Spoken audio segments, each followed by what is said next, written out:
Boa noite. Veja no Brasil TV.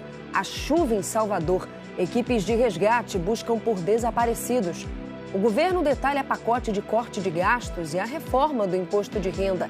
Quase 220 mil pessoas aguardam atendimento no INSS só no estado de São Paulo. A fila disparou nos últimos meses. E ainda, pesquisa do IBGE sobre saneamento revela que 3 em cada 10 municípios brasileiros ainda mandam os resíduos sólidos para lixões. Quinta-feira, dia 28 de novembro, agora no Brasil TV.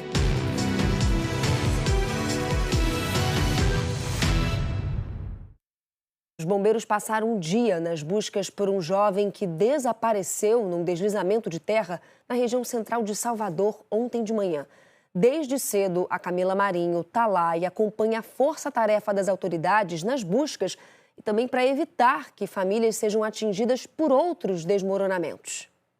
Olá, foi mais um dia de buscas aqui na comunidade de Saramandai, região central de Salvador, onde bombeiros passaram a madrugada e o dia à procura do Paulo Andrade, o jovem de 18 anos que está desaparecido desde que a casa onde ele estava desabou na manhã de ontem. Hoje, além da Defesa Civil e do Corpo de Bombeiros, voluntários e moradores foram autorizados a entrar para ajudar nessa busca que já segue há mais de 30 horas. As outras 3 pessoas que estavam na casa com ele foram resgatadas, entre elas a mãe e o irmão. Eles seguem internados, mas, segundo a família, estão fora de perigo. Buscas também em Dias Dávila, na região metropolitana, onde uma menina de 12 anos desapareceu depois de cair em um bueiro. E o jovem que morreu em um outro deslizamento de terra próximo aqui foi enterrado na tarde de hoje. Camila Marinho, de Salvador, para o Brasil TV. Hoje, a Defesa Civil da Bahia registrou 106 ocorrências em Salvador, entre elas 54 deslizamentos. A busca pela menina de 12 anos continua durante o dia com muitos homens, equipes de mergulho, equipe náutica, cães farejadores e até uma aeronave. Mas até o fim do dia não havia notícias da menina. O governo federal anunciou um pacote de medidas para economizar 70 milhões de reais em 2 anos. Entre elas estão a idade mínima para a aposentadoria de militares e mudanças no reajuste do salário mínimo. O governo também anunciou a isenção do imposto de renda para quem ganha até R$ 5 mil. Essas medidas foram detalhadas numa coletiva de imprensa logo cedo no Palácio do Planalto. Em 6 anos, o governo estima uma economia de 327 bilhões de reais. Além do ministro da Fazenda, Fernando Haddad, outros 5 ministros participaram do anúncio no Palácio do Planalto. Depois de um mês de expectativas e vários adiamentos, o governo apresentou o pacote. Foi batizado de Medidas de Fortalecimento das Regras Fiscais. Entre elas está um novo critério para o reajuste do salário mínimo. Hoje, o salário mínimo tem aumento real. É corrigido anualmente pela inflação mais o crescimento do PIB, o Produto Interno Bruto. Pela proposta, esse ganho real continua, mas teria que ficar entre 0,6% e 2,5%, o percentual máximo estabelecido para o crescimento das despesas no arcabouço fiscal. Em 2025, por exemplo, pela regra atual, o reajuste previsto para o mínimo seria de 2,9%. Com a mudança, o teto passa a ser de 2,5%, uma diferença para menos de 0,4 ponto percentual ou R$ 6 por mês. O pacote quer reduzir o número de pessoas que têm direito ao abono salarial. É uma espécie de 14º salário pago hoje ao trabalhador com carteira assinada, que recebe até 2 mínimos por mês. O governo quer restringir o pagamento progressivamente até 2035, quando ficará limitado a quem recebe até 1 salário mínimo e meio. Os supersalários de servidores públicos também estão na mira da equipe econômica. O governo quer limitar os chamados penduricalhos, como adicionais, abonos e gratificações, para que os ganhos fiquem dentro do teto de remuneração, que no ano que vem será de pouco mais de R$ 46 mil. A medida valerá para Executivo, Legislativo e Judiciário. O benefício de prestação continuada foi um dos pontos destacados pelo ministro da Fazenda, Fernando Haddad. Essa é uma das despesas que mais preocupam o governo. De acordo com o ministro, o pacote fiscal corrige distorções na concessão do benefício, cujo pagamento estourou em R$ 7 bilhões o orçamento do governo este ano. Tem direito ao BPC pessoas de baixa renda com deficiência ou idosos em situação de vulnerabilidade. Mas o governo agora propõe que, para saber se a pessoa tem direito ao benefício, também será considerada a renda do cônjuge ou companheiro, mesmo que eles não vivam juntos, e de irmãos, filhos e enteados que morem na mesma casa. E se uma pessoa da mesma família já recebe algum benefício do governo, esse valor vai ser contado para ter acesso ao BPC. Além disso, a biometria será obrigatória para novas concessões e para atualização de cadastros. Nós estamos estabelecendo critérios legais que dão ao gestor público mais conforto na certeza de que o benefício vai chegar a quem realmente precisa e é contemplado pela segurança constitucional. Herdamos alguns problemas que são de conhecimento público, né? Benefício sendo concedido sem clareza da deficiência atestada, atestado por um atestado sem perícia, por exemplo, sem laudo pericial. Uma série de problemas vem acontecendo. O governo também promete combater fraudes no pagamento do Bolsa Família. O foco é retirar do cadastro as chamadas famílias unipessoais, de pessoas que dizem morar sozinhas, mas que não têm direito ao benefício. Uma das medidas que atrasou a divulgação do pacote foi a participação dos militares no esforço de economia. A proposta mexe com a idade mínima para a aposentadoria. Hoje, os militares podem passar para a reserva remunerada aos 50 anos de idade. O objetivo é elevar a idade para 55 anos de forma progressiva. O modelo de transição ainda será definido. Outras alterações envolvendo as Forças Armadas são o fim da pensão para famílias de militares expulsos e da possibilidade de transferência de pensão. A Fazenda propõe ainda aumentar a contribuição dos militares para o Fundo de Saúde. As medidas vão ter um impacto fiscal da ordem de R$1 bilhão por ano. O crescimento dos recursos de emendas parlamentares é outro ponto que vem gerando incômodo para o governo. O Congresso vem aprovando seguidamente leis que aumentam a fatia das emendas no orçamento, o que retira recursos para outros gastos federais. Só neste ano, o valor previsto é de R$ 52 bilhões. O pacote propõe que o crescimento das emendas fique limitado às regras do arcabouço fiscal. Junto com o pacote fiscal, o governo vai encaminhar ao Congresso um projeto para aumentar a faixa de isenção do imposto de renda. Hoje, está isento de IR quem recebe até R$ 2.824 por mês. Pela proposta, quem tem renda de até R$ 5.000 por mês ficaria livre do imposto. Essa mudança foi uma promessa de campanha de Lula à presidência. A expectativa é que 36 milhões de contribuintes sejam beneficiados. Com isso, o governo estima que vai deixar de arrecadar 35 bilhões de reais. Para compensar essa perda, o governo vai propor ao Congresso duas mudanças no imposto de renda. A primeira é taxar quem ganha acima de R$ 50 mil por mês ou R$ 600 mil ao ano. Essa alíquota será de 10% para quem tem renda de mais de 1 milhão. O governo afirma que essa medida torna mais justa a cobrança de impostos. A mudança não afeta os trabalhadores que têm carteira assinada e que, por isso, já pagam uma alíquota maior, 27,5% de imposto de renda. O que nós estamos fazendo hoje é porque quem mora na cobertura com piscina não estava pagando nada ou estava pagando muito pouco.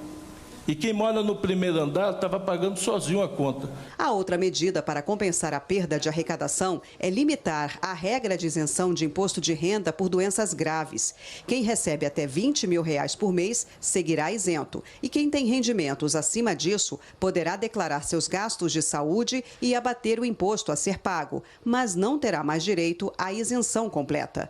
Fernando Haddad defendeu o esforço do governo para diminuir os gastos, mas não descartou novas medidas. Era um desafio grande trazer o déficit para perto do equilíbrio e estamos conseguindo fazer isso. Nós entendemos que se houver, pela dinâmica das despesas, necessidade de voltarmos ao presidente, nós vamos fazer com a transparência que estamos fazendo com vocês. Então, eu acredito que o nosso trabalho não se encerra, não acredito em bala de prata, nós não vamos resolver o problema herdado de 10 anos de déficit primário de um ano para o outro. Se todas as medidas forem aprovadas pelo Congresso, o pacote vai gerar uma economia, segundo o governo, de pouco mais de 70 bilhões de reais nos próximos 2 anos. De acordo com a ministra do Planejamento, Simone Tebet, o tamanho do corte nos gastos foi o possível. É o ajuste fiscal possível no aspecto técnico, no aspecto do Ministério do Orçamento e Planejamento e no aspecto político, porque há que se pensar que ele tem que passar pelo Congresso Nacional. O Brasil precisa caber dentro do orçamento público, como a renda familiar, o orçamento das famílias brasileiras precisam caber dentro dos seus reajustes. Nós sabemos o impacto que tem de gastarmos mais do que arrecadamos. Ainda falando de economia, você já pensou em como vai gastar o 13º? Ou como vai investir? A primeira parcela deve chegar ao bolso dos trabalhadores até o fim dessa semana. O momento mais esperado do ano está chegando. E não é do Natal que eu estou falando, é do pagamento do 13º. A primeira parcela deve ser paga até o dia 30 desse mês. No meu caso, o 10º eu já até gastei. Não existe mais nem um centavo. Milhões de brasileiros estarão com as contas bancárias mais cheias, com pagamento obrigatório da primeira parcela do 13º salário. Segundo o Departamento Intersindical de Estatísticas e Estudos Socioeconômicos, em 2024, mais de 300 bilhões de reais serão injetados na economia. Esse economista recomenda planejamento com o 13º. Que essa renda proveniente do 13º deve também ser utilizada pelas famílias, se possível, para abatimento de dívidas, para quitação de um passivo que você possa ter junto a um banco, antecipação de uma parcela de um empréstimo. O 13º salário, ou gratificação de Natal, surgiu em 13 de julho de 1962, no governo de João Goulart. Oficializado pela Lei número 4.090, a medida foi uma resposta a uma série de protestos e greve dos trabalhadores. Em um momento em que a inflação elevada tirava o poder de compra dos brasileiros. Inicialmente, a lei só dava direito aos empregados urbanos do setor privado. Trabalhadores rurais e servidores públicos não recebiam. O 10º é dividido em 2 parcelas. A Maria já se organizou de acordo com o valor das parcelas do 10º. A gente planeja, né, para o final de ano. Coisas que a gente não pode fazer no começo do ano, a gente planeja para o final, para o 13º. Uma operação da Receita e da Polícia Federal em Goiás e mais 3 estados combate uma quadrilha suspeita de contrabandos. Entre os alvos dos mandados de busca e apreensão estão influenciadores suspeitos de ensinar a importar produtos, especialmente eletrônicos, sem pagar impostos. O prejuízo pode chegar a 80 milhões de reais por ano. Olá, Priscila. Olá a todos que acompanham o Brasil TV. Os mandados foram cumpridos aqui em Goiás, na capital, e no interior. E em outros 3 estados, Mato Grosso, Tocantins e Amazonas. Os investigadores descobriram que os influenciadores digitais usavam a internet para dar cursos, ensinando a contrabandear. A importação ilegal trazia produtos principalmente do Paraguai e distribuía para várias regiões do país. Aqui em Goiânia, os policiais apreenderam produtos em camelódromos, centros de compras bastante movimentados. Usaram cordas para abrir as portas de aço. Os funcionários não conseguiram entrar para trabalhar nas primeiras horas do dia. Entre o material levado em caixas e sacolas para o depósito da Receita Federal, videogames e 4.000 celulares. Os policiais também foram às casas dos influenciadores, que viviam uma vida de ostentação, com dinheiro, joias e carros de luxo, e usavam criptomoedas para concretizar o esquema. Os investigados vão responder por vários crimes, entre eles organização criminosa e lavagem de capitais. Henrique Ramos para o Brasil TV. Uma outra organização criminosa foi presa suspeita de cometer fraudes com o auxílio emergencial. A operação da Polícia Federal ocorreu no Piauí e no estado vizinho do Maranhão e desarticulou uma quadrilha que pagava boletos utilizando valores de contas do auxílio emergencial. De acordo com as investigações dos policiais federais, os recursos dos boletos pagos iam parar em uma conta fantasma e depois eram sacados pelos criminosos. Para conseguir utilizar os dados dos titulares das contas do auxílio emergencial, a quadrilha contratou uma equipe de 8 pessoas que atuava em uma espécie de central telefônica, dentro de uma mansão alugada em Teresina. De acordo com a Polícia Federal, esses funcionários do crime ligavam para enganar as vítimas e conseguiam os dados pessoais delas. Ao todo, 11 pessoas foram presas, uma em Bacabal e 10 em Teresina.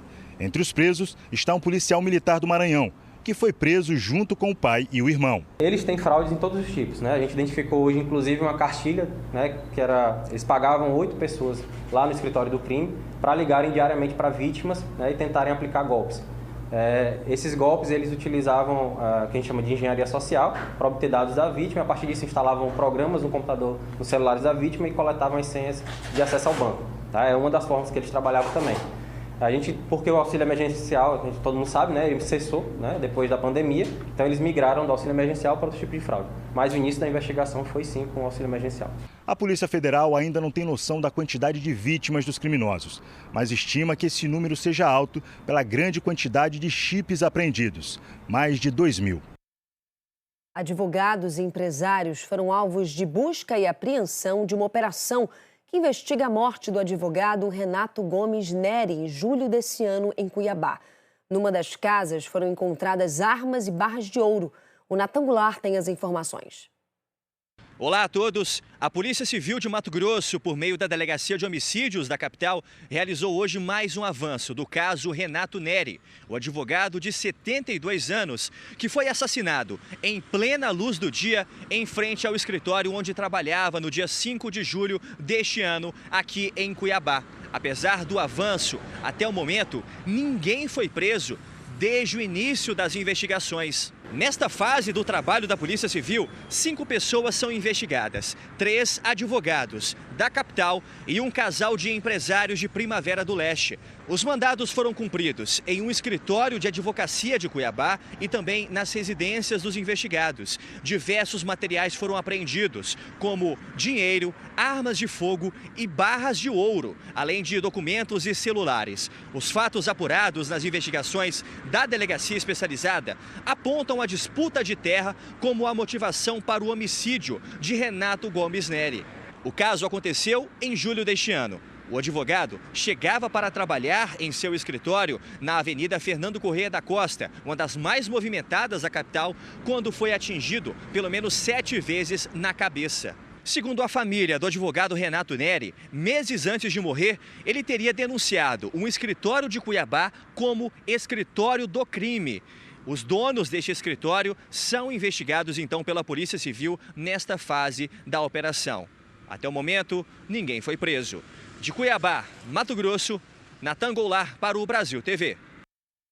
A Justiça Federal condenou a ex-prefeita de Godofredo Viana, no Maranhão, acusada de apropriação e desvio de mais de R$330 mil da Caixa Econômica Federal. Maria da Conceição dos Santos Matos, ex-prefeita de Godofredo Viana, no interior do Maranhão, foi condenada pelo crime de responsabilidade. Segundo a Justiça, ela desviou e se apropriou de recursos de um convênio firmado entre a Prefeitura e a Caixa Econômica Federal. O convênio foi firmado em 2011 e previa o repasse de verba para empréstimos consignados com desconto em folha de pagamento dos servidores públicos de Godofredo Viana. Segundo a Justiça, entre janeiro e dezembro de 2012, a prefeita desviou e se apropriou do dinheiro do convênio, que era retirado do pagamento dos funcionários, mas não era repassado à Caixa Econômica Federal. Pelo crime de responsabilidade, a prefeita foi condenada a 2 anos de reclusão, mas a pena foi substituída por prestação de serviços públicos. Em nota, a defesa da ex-prefeita disse que está analisando a possibilidade de recorrer da decisão. De São Luís, Geice Gomes para o Brasil TV. Ainda no Maranhão, a polícia fez uma operação para prender uma quadrilha especializada em roubar bancos. A Polícia Civil do Maranhão iniciou uma operação para prender suspeitos envolvidos num assalto a uma instituição financeira especializada em transporte de valores. O crime aconteceu em outubro deste ano na cidade de Bacabal, no interior do Maranhão. A operação teve a participação de cerca de 30 policiais civis que deram cumprimento a mandados de busca e apreensão. Além do assalto em Bacabal, os suspeitos estão sendo investigados por outros crimes semelhantes, incluindo ataques a carros fortes na capital e também outros estados do país. Adria Rodrigues para o Brasil TV. A fila para ser atendido pelo INSS subiu mais de 50% em apenas 3 meses no estado de São Paulo. Agora são quase 220 mil pessoas na fila. O levantamento é da Amanda Luder, que traz as informações. A fila do INSS cresceu 53% no estado de São Paulo só nos últimos 3 meses. Você vai ver agora aqui no canto da tela esse aumento. Em junho, eram cerca de 141 mil pessoas aguardando benefícios como aposentadorias, pensões e auxílios. Em setembro, já eram mais de 217 mil pessoas. Esse crescimento se deu justamente no período em que houve 2 manifestações, a greve de servidores, de julho até setembro, e a de peritos médicos, que começou em agosto e hoje completa 100 dias. Só 70% dos peritos estão atendendo nas agências. E é claro que com mais gente na fila, aumenta também o tempo que as pessoas têm que aguardar para ter o benefício analisado. Por exemplo, uma aposentadoria por tempo de contribuição. Em junho, levava 62 dias para ser analisada. Hoje, esse número já está em 104 dias. É o caso também do auxílio acidente, que em junho levava, em média, 3 meses para ser analisado. Hoje, leva mais de 5 meses. O INSS disse em nota que as greves tiveram um impacto pequeno na fila e atribuem esse crescimento da fila ao aumento no número de pedidos de benefícios.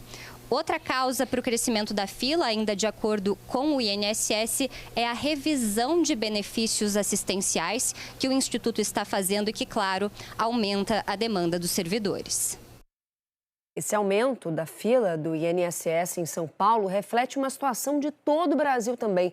A média de pedidos de atendimento por mês no país era de 1.200.000 e passou para 1,5 milhão. A seguir, faltam 2 dias para a final da Libertadores, um sonho que a torcida do Botafogo do Rio de Janeiro está vivendo intensamente. É já já.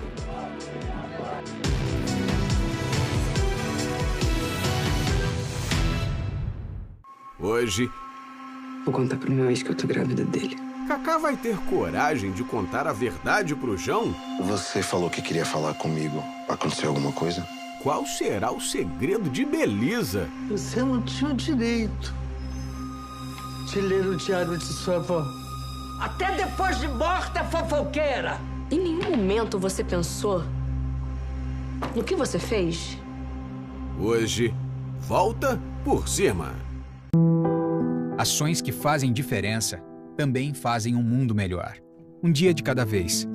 E o assunto agora é moda circular. Tivemos oficinas, brechós, feiras e hoje nós vamos mostrar um pouco dos bastidores. Tudo é feito com corante natural, que não agride o meio ambiente. Aproveitar o que a gente tem aqui na natureza já, né? Os insumos naturais. Transformar a realidade faz bem para o mundo e para todo mundo. Globo, fazer diferença todo dia.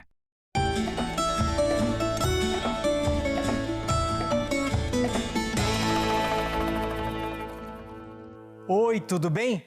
Mulas e burros têm fama de ser animais não muito inteligentes, mas não passa disso. Quando domados, eles têm um ótimo desempenho. Por que a gente cisma que a mula e o burro são menos inteligentes? Talvez seja pela teimosia, né? Porque quando você pede uma coisa e ele atende e você fica repetindo aquilo, ele para de fazer, porque ele já fez. Para ilustrar essa fama de teimosa, o Cleiton leva a Reata para bem perto da cerca e dá o comando para ela passar. Não tem espaço, ela fala, olha, eu vou bater na parede. Não tem por que eu passar. Daí você fala, ela é teimosa. Ela não é teimosa, ela não cabe ali. Né? Agora se afasta do mesmo jeito que você está, ó, e agora ela cabe. Então ele pede para ela passar e como ela cabe, ela passa. Com o cavalo é diferente. O cavalo, normalmente, ele se faz em 1000 pedaços para conseguir te atender, permitir que você peça uma coisa que talvez não esteja fazendo tanto sentido naquela hora. Mesmo sem espaço, ele vai procurar sempre te atender em primeiro lugar.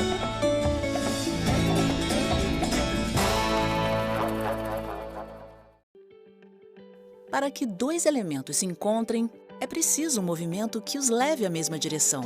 E a partir daí, surgem novas possibilidades. Somos esse movimento que conecta as pessoas com o mundo digital através da educação midiática. E assim, transformamos o mundo. É no Futura que a gente se encontra. O Senai e SESI Nacional te encontram no Futura.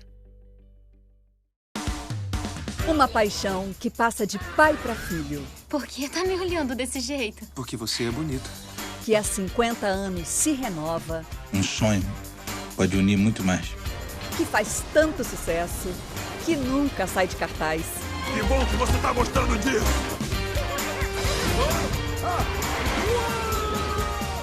De segunda a sexta, filme pra assistir junto.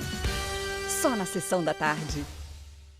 Vem que aqui tem as melhores ofertas para você curtir a Black Friday sem fila, sem estresse, sentadinho no sofá da sua casa. Quer uma dica? Entra no G-Show, faz um cadastro para poder participar do programa daí da sua casa mesmo, tá?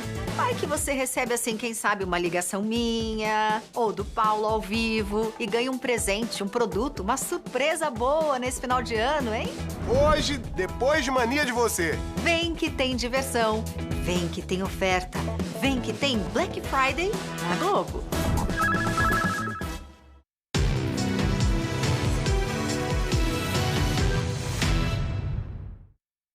Brasil TV de volta falando da pesquisa do IBGE sobre saneamento.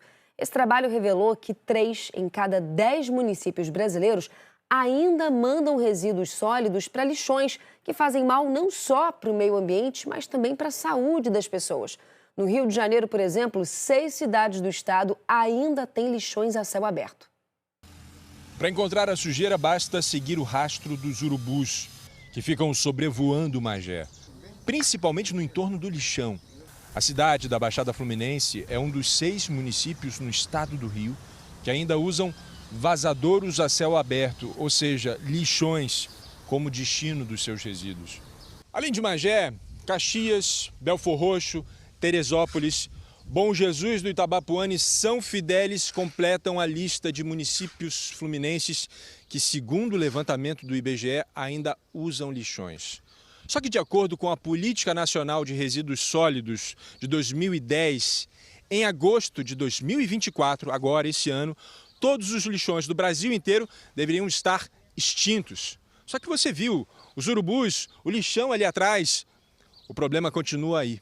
Inicialmente tinha um projeto do Instituto Rio Metrópole para que fosse criado um centro de tratamento de resíduos aqui em Magé, recebendo o lixo não só de Magé, mas de Duque de Caxias e Petrópolis. E desde então a gente está com uma prorrogação do INEA para a manutenção desse lixão de Bongaba. A gente chama de lixão, a gente não chama de aterro sanitário, nem de aterro controlado, nem de centro de tratamento de resíduos, justamente porque é o que é um lixão, é um lugar onde se joga pilha, né, se joga material reciclável, se joga lixo orgânico, qualquer tipo de lixo fica jogado no mesmo local e fica ali, né, apodrecendo, definhando, né, conforme o tempo. Isso é um problema muito sério porque contamina os solos, contamina as águas, contamina a população, é uma fonte muito grave de poluentes. Porque dentro dos seus resíduos temos lixo eletrônicos, temos metais pesados, temos poluições que podem causar severos prejuízos à saúde humana.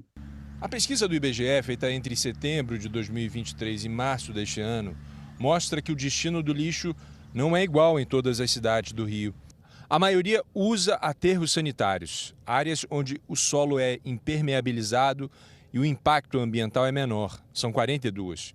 E 14 cidades têm aterros controlados, onde o solo recebe uma cobertura especial para o despejo do lixo. É o caso, por exemplo, da capital. Mas 5 cidades ainda despejam lixo em áreas alagadas, como mar, rios e córregos. O número de cidades que fazem compostagem e reaproveitamento também é bastante pequeno. E só 27 municípios usam áreas de transbordo, que é parte do processo de armazenamento e triagem do lixo. Etapas fundamentais para o trabalho de reciclagem. O André Pierre, urbanista especializado no assunto, diz que 40% daquilo que jogamos fora poderia ser reaproveitado para gerar mais recursos e menos degradação. há de fato que se implementar uma política de reciclagem com apoio, principalmente com comunicação. As pessoas precisam aprender como reciclar, que tipo de resíduo, que tratamento dá, que destino dá, e permitir isso que seja reaproveitado. De fato, ainda precisa se melhorar muito as condições de reciclagem, as condições de trabalho com resíduos sólidos, e aí eu acho que isso envolve todas as partes da sociedade. A Prefeitura de Magé disse que o lixão será fechado em breve e que já fez estudos para o transbordo do lixo e que uma lei já sancionada busca a adequação do tratamento do lixo à Política Nacional de Resíduos Sólidos. A gente encerra falando de esporte. O Botafogo já está em Buenos Aires para a grande final da Libertadores. Faltam 2 dias para essa final brasileira, já que o time enfrenta o Atlético Mineiro. No Rio de Janeiro, muitos torcedores vão encarar horas de viagem de ônibus para viver esse sonho. É tempo de Botafogo. A frase repetida por eles tantas e tantas vezes se tornou um mantra e combina com um estado de euforia, constante, confiante. Vamos! Te amo, amor! Te amo! Tô indo! Os torcedores do Botafogo vivem o maior sonho deles: ir para uma final de Libertadores. Para isso, não se importam se vão ter que encarar quase 60 horas de viagem rumo a Buenos Aires. O que vale é seguir a estrela até o fim. Durante a tarde e a noite de ontem, centenas de torcedores alvinegros se reuniram do lado de fora do estádio Newton Santos. O motivo? Caravana para a Argentina. Cerca de 50 ônibus. São quase 2.700 quilômetros de estrada. 2 dias e meio, mais ou menos. É chão, hein? Mas é o nosso sonho e não tem dimensão, a gente não tem dimensão. É ida e volta, não vai dormir, ninguém vai dormir. Meu ônibus, ninguém dorme. O jogo contra o Atlético Mineiro vai ser no sábado, às 5 da tarde. O que vocês estão levando aí? Estamos levando muita água, muito biscoito, né? Ah, tem comida, tem bebida, tem bolo que minha mãe fez. Ah, tem tudo, gente. Tá tudo preparado. Agora é só trazer a taça. Vem cá, vai lá pra tomar banho durante essa viagem aí? Tomar banho? Que tomar banho? Eu vou voltar com o título, só vou falar uma coisa. Só toma banho domingo agora? Não. Só quando eu voltar, quarta-feira, sei lá, terça-feira, não quero saber de banho não. Eu quero saber do troféu. Mas se não tiver banho, eu trouxe 4 pacotes de lenço umedecido. Dá pra chegar cheiroso lá. A Érica, uma das organizadoras da caravana, se emociona só de pensar em tudo que estão vivendo. Tá emocionada? Quantas coisas você passou até chegar a esse momento, né? Ontem mesmo a gente estava relembrando viagens que a gente fez numa van, que a gente não tinha dinheiro para nada. Cada torcedor com sua própria história de amor pelo Botafogo. Saí de Belém, segunda-feira, agora dia 25, às 6 horas da manhã. Goiânia, Brasília, Juiz de Fora e agora junto com a caravana. Me juntei com eles agora, né? Vamos para Argentina, provavelmente da Argentina eu vou direto para Porto Alegre. Esse ano é dedicado ao Botafogo. É minha vida, minha família, o Botafogo é a coisa mais importante que eu tenho. É uma paixão que não dá para medir.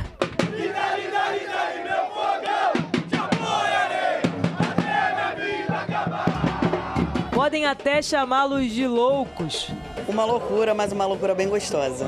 Para eles, loucura é não viver esse sonho. E é nesse clima que todos esses torcedores vão para Buenos Aires em busca da glória eterna. A previsão de chegada é só no sábado. E eles vão daqui até lá desse jeito. Clube que é mais tradicional. Quero te ver campeão de novo. O Brasil TV fica por aqui. Outras notícias no Jornal Nacional, às 8h30 da noite, hora de Brasília. Uma ótima noite para você. Até amanhã. Tchau, tchau.